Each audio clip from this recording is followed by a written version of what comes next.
পঢ়া-শুনাৰ কাৰণে আগতে ঘৰৰ পৰা আঁতৰত হোষ্টেলত থাকিছিলোঁ। এম.এ. ফাইনেল আছিলোঁ। দীপ আৰু মই ইজনে সিজনক ভাল পাইছিলোঁ। আমি দুয়ো একেখন স্কুলতে 12 তাৰিখলৈকে পঢ়িছিলোঁ।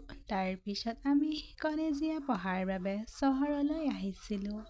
স্নাতক হোৱাৰ পিছত দীপ এম.এ. বি.এ. কৰিবলৈ আন এখন কলেজলৈ গৈছিল, যদিও প্ৰায়ে মোক লগ কৰিবলৈ মোৰ কলেজলৈ আহিছিল। আমি দুয়োজনে প্ৰায় 9 বছৰ ধৰি চিনি পাইছিলোঁ আৰু ভালদৰে চিনাকি আছিলোঁ। মই বৰ ধুনীয়া আছিলোঁ আৰু দীপো হেণ্ডচাম আৰু স্মাৰ্ট আছিল। আমি দুয়ো যোৱা 3 বছৰৰ পৰা ইজনে সিজনক ভাল পাবলৈ আৰম্ভ কৰিছিলোঁ। আমি দুয়ো চাহ খাই বহি আছিলোঁ। তেতিয়া দীপৰ বন্ধু ৰণেও প্ৰেমিকাক লৈ তালৈ আহিছিল। সেই টেবুলখনত 2খন খালী চকী আছিল। দুয়োজন তাতেই বহি আছিল। ৰণে ক'লে, বন্ধু, তোমালোক দুয়োজনে ইতিমধ্যে যুগলবন্দী কৰিছা। গতিকে ভৰি দুখন আঁতৰাই দিয়া। এতিয়া আমাকো এটা সুযোগ দিয়া। এই কথা শুনি মই আৰু দীপ আমাৰ ভৰি দুখন পিছলৈ টানিলোঁ। অলপ লাজ লাগিল। ঠিক আছে, আমি দুয়ো চাহ খাইছো। এতিয়া যাওঁ। তোমালোকে যি কৰিবলৈ মন যায় তাকে কৰা। দীপে মোকো উঠিবলৈ ইংগিত দিলে।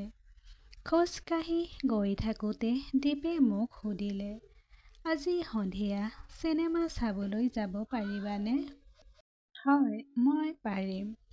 আমি দুয়ো চিনেমা হলত চিনেমা এখন চাই আছিলোঁ। দীপে মোৰ হাতখন হাতত লৈ মোৰ কাণত ফুচফুচাই ক'লে, কিমান দিনলৈ আমি কেৱল ইজনে সিজনক চুই থাকিম? ইয়াতকৈ আৰু আগুৱাই যাব বিচাৰো না নাই? মই তেওঁক মৌন হৈ থাকিবলৈ ইংগিত দি ক'লো, ধৈৰ্য্য ধৰা, চাৰিওফালে আন মানুহ আছে। হাতখন আঁতৰাই দিয়া। মই হাতখন আঁতৰাই থাকোঁতে দীপৰ হাতখন মোৰ বুকুত চুই গ'ল, যদিও সেয়া অজানিতে ঘটিছিল। মই ঘূৰি চাই তেওঁৰ ফালে চালোঁ। দীপে অনুভৱ কৰিলে যে মোৰ চকুত কোনো অভিযোগৰ অনুভূতি নাই, বৰঞ্চ মোৰ চকুত নিস্তব্ধতা দেখা গ'ল। চিনেমাখন চাই আমি দুয়ো বন্ধুৰ মনৰ ঘৰত ৰাতি আহাৰ খাবলৈ গ'লো। দেউতাকৰ ফ্লেটত অকলে থাকিছিল। দেউতাকে দিল্লীত কাম কৰিছিল। মনে ক'লে, অহা সপ্তাহত মই 6 মাহৰ বাবে দিল্লীলৈ যাম। তোমালোকে ইচ্ছা কৰিলে ইয়াত থাকিব পাৰিব। কেইদিনমান একেলগে থকাৰ পিছতো বিয়া হ'ব লাগিব। যিদৰে তোমালোক দুয়োজনে মোক কৈ আহিছে। এই কথা শুনি দীপ আৰু মই ইজনে সিজনৰ ফালে চাই থাকিলোঁ। মনে ক'লে, তোমালোকৰ কোনো অসুবিধা হোৱা উচিত নহয়। যোৱাবাৰ মাক-দেউতাক আহিছিল। তেওঁলোকে আপোনাৰ কথা গম পাইছিল। আপুনি নিজেই কৈছিল। খুৰা আৰু খুৰী দুয়োজনে কৈ আছিল যে তোমাৰ ককা-আইতা এতিয়াও জীয়াই আছে আৰু মাত্ৰ তেওঁলোকৰ পৰা আনুষ্ঠানিক অনুমোদন লাগে। ঠিক আছে, আমি চিন্তা কৰি ৰাতিৰ আহাৰ খোৱাৰ পিছত ক'ম। আজি যেতিয়া আমি দুয়ো যাবলৈ আৰম্ভ কৰিলোঁ, মনে ক'লে, আপুনি এটা ডুপ্লিকেট চাবি ৰাখক। মই এপাৰ্টমেণ্ট অফিচত ক'ম যে আপোনালোকক সকলো মোৰ অনুপস্থিত ইয়াতেই থাকিব। এই বুলি মনে চাবিটো দীপৰ হাতত তুলি দিলে। বাটত দীপক ক'লো, এতিয়াৰ পৰা চাবিটো কিয় ৰাখিলা? তাৰ মানে এতিয়াৰ পৰা আমি একেলগে থাকিম নেকি? মই নাভাবো যে এইটো ঠিকেই আছে। মা আৰু দেউতাই হয়তো ইমান বেয়া অনুভৱ নকৰিবও পাৰে। কিন্তু ককা-আইতাৰ পুৰণি ধাৰণা আছে আৰু যদি তেওঁলোকে এই বিষয়ে গম পায়, তেন্তে তেওঁলোক থতমত খাব। মই আৰু তুমি নহয়। গাঁৱত বহি থকা পুৰণি ধাৰণা থকা ককা আইতাহঁতে ক'ব, আমি একেলগে থাকিম নে নাই। আজি ক'ত সময় আহিল। আপুনি জানে যে পশ্চিমীয়া দেশত ছোৱালী এজনী যদি 18 বছৰ কুমাৰী হৈ থাকে তেন্তে তেওঁৰ পৰিয়ালৰ লোকে চিন্তিত হৈ পৰে। ইয়াৰ অৰ্থ সাধাৰণতে মানুহে ধৰি লয় যে ইয়াত কিছু অভাৱ আছে। আমি য'ত আছো তাৰ পৰা কথা পাতিলে ভাল। কি ভুল বুজাবুজিৰ অধীনত জীয়াই আছে। ইয়াতো লাইফ ইন ৰিলেশ্যনত ডেকা গাভৰুৱে এবছৰ বা 2 বছৰ একেলগে থাকি ইজনে সিজনক বাই বুলি কয়। বাৰু, মই তোমাক জোৰকৈ নকৰোঁ আৰু তুমি হয় বুলি ক'লেহে আমি মনৰ ফ্লেটলৈ শ্বিফ্ট কৰিম। আমি সহযোগিতাৰ এই সুযোগ পাইছোঁ আৰু আমি দুয়ো বিয়া হ'বলৈ ওলাইছোঁ। পঢ়াৰ পিছত ইচ্ছা কৰিলে আমি আদালতত বিয়া পাতি লওঁ। ইয়াৰ আগতে কোনো আদালতৰ বিয়াৰ খৰখেদা নাই।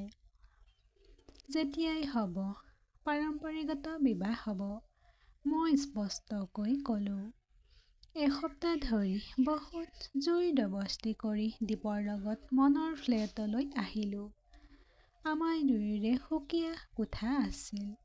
কাৰণ মনৰ এগৰাকী দাসী আৰু ৰান্ধনী আছিল। গতিকে খাদ্য বা আন ঘৰুৱা কামৰ চিন্তা নাছিল। দীপে 3 মাহৰ ভিতৰত চাকৰিটোত যোগদান কৰিব লগা হৈছিল আৰু তাৰ আগতে ময়ো ডিগ্ৰী ল'ব লগা হৈছিল।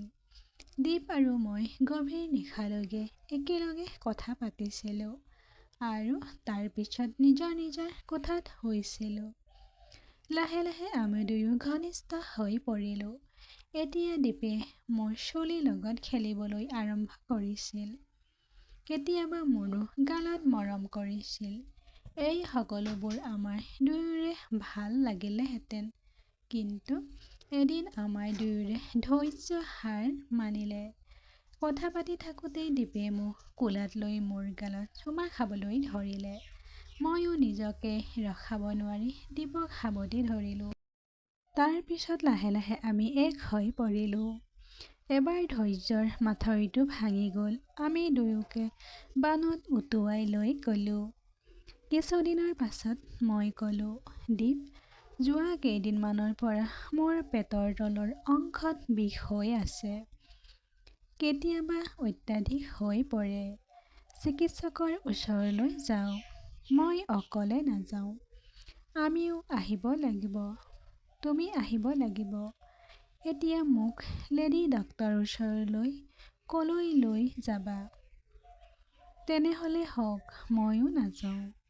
ঠিক আছে বাবা, আহক। কাইলৈ ৰাতিপুৱা যাওঁ। পিছদিনা ৰাতিপুৱা আমি দুয়ো ডাক্তৰৰ ওচৰলৈ গ'লোঁ। ডাক্তৰে মোক চেক কৰি ক'লে। তাৰ পিছত ক'ত বিষ হৈছে সুধিলে। পেটৰ তলত হাতখন ৰাখি ক'লোঁ। ইয়াত ডাক্তৰে নাৰ্ছক মোৰ পেচাবৰ নমুনা লৈ গৰ্ভস্থানৰ পৰীক্ষা কৰিবলৈ ক'লে আৰু সুধিলে বিয়া হোৱা কিমান দিন পাৰ হৈ গ'ল। মই অবিবাহিত। ডাক্তৰে মোক সুধিলে, মই সম্পৰ্ক স্থাপন কৰোঁ নেকি? এনে এটা প্ৰশ্নৰ উত্তৰ দিবলৈ মই সাজু নাছিলোঁ। কি কৰিম তাৰ কোনো ধাৰণা নাছিল। মই মাত্ৰ ডাক্তৰৰ ফালে চাই আছিলোঁ। ডাক্তৰে নাৰ্ছক ফোন কৰি লগত অহা মানুহজনক ফোন কৰি গৰ্ভস্থানৰ পৰীক্ষাৰ ৰিপৰ্ট আনিবলৈ ক'লে।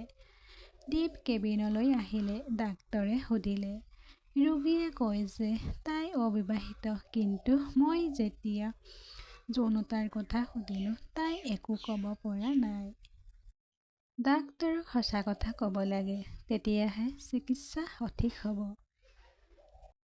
তেতিয়া নাৰ্ছে পৰীক্ষাৰ ৰিপৰ্টটো লৈ আহিল, যিটো পজিটিভ আছিল। ডাক্তৰে ক'লে, এতিয়া সন্দেহৰ কোনো পৰিসৰ নাই।